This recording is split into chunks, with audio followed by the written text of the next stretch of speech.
ले सैया मोर गवनवा ले जल बदरी में सैया गवनवा ले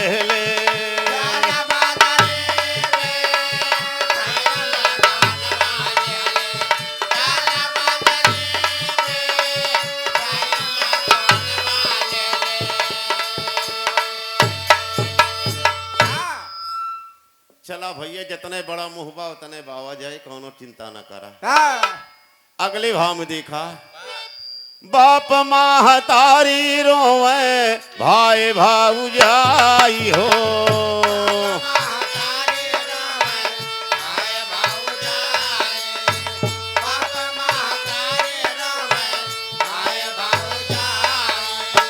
बाप महतारी रोवे भाई भाऊ जाई हो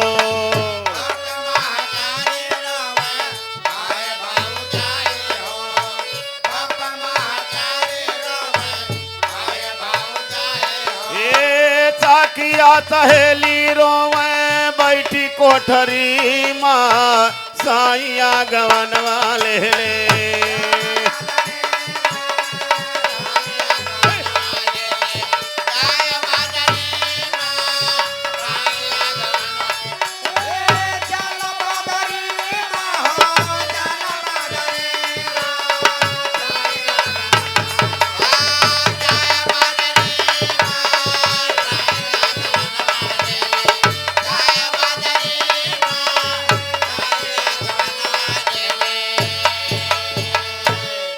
गुण नाही सीखलो हुर नाही सीखलो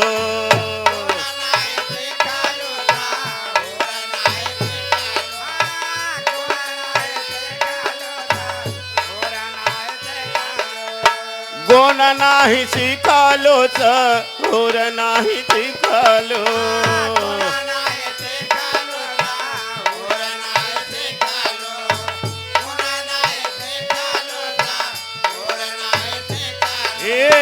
दागिया लगाई देलो कोरी चुनरी माँ साइया गवन वाले ले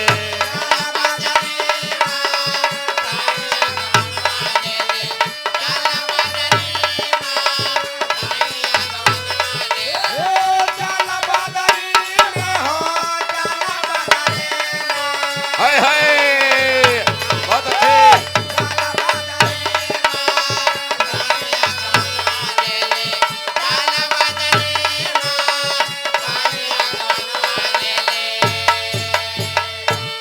चौथे बंद में कहना है मास्टर सोना सोना भैया मोरे अगले कहाँ रवा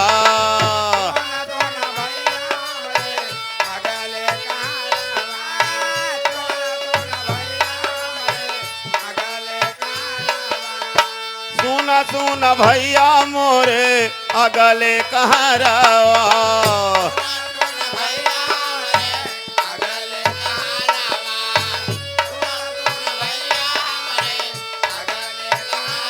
ये डोलिया उतारा कौनो नाई नगरी माँ साइया गवन वाले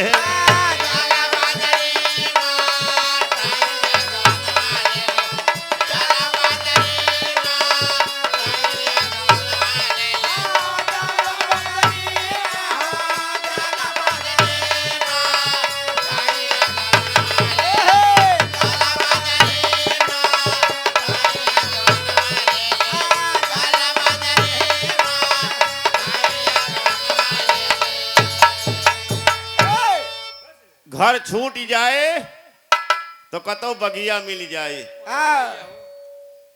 ले जाए कि कौनो दूसरी नगरी में कह दे है भैया कहीं है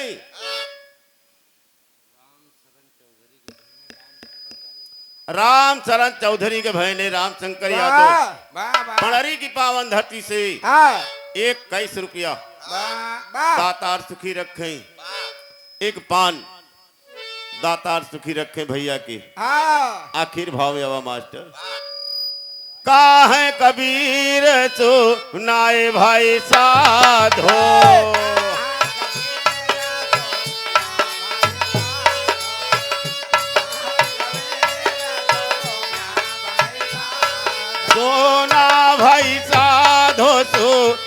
भई साधो।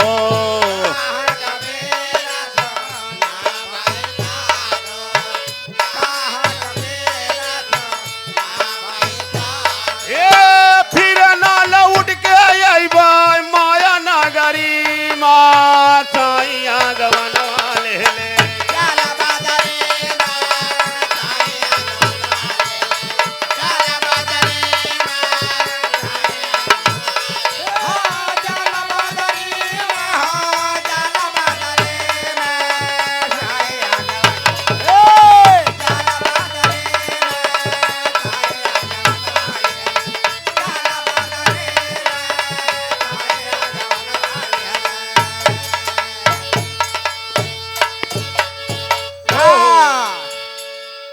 जे जात है वो दोबारा फिर लौट के माया नगरी में ना आवत।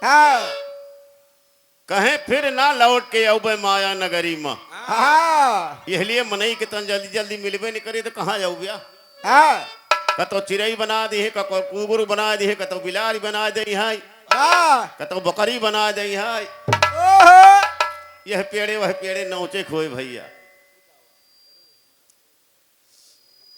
लेकिन कहना बा आवा एक बिरहा की ओरी मजे मजे बिरादरी भैया दिखाता है। देखें आज बिरहा की ओरी आ जा मास्टर।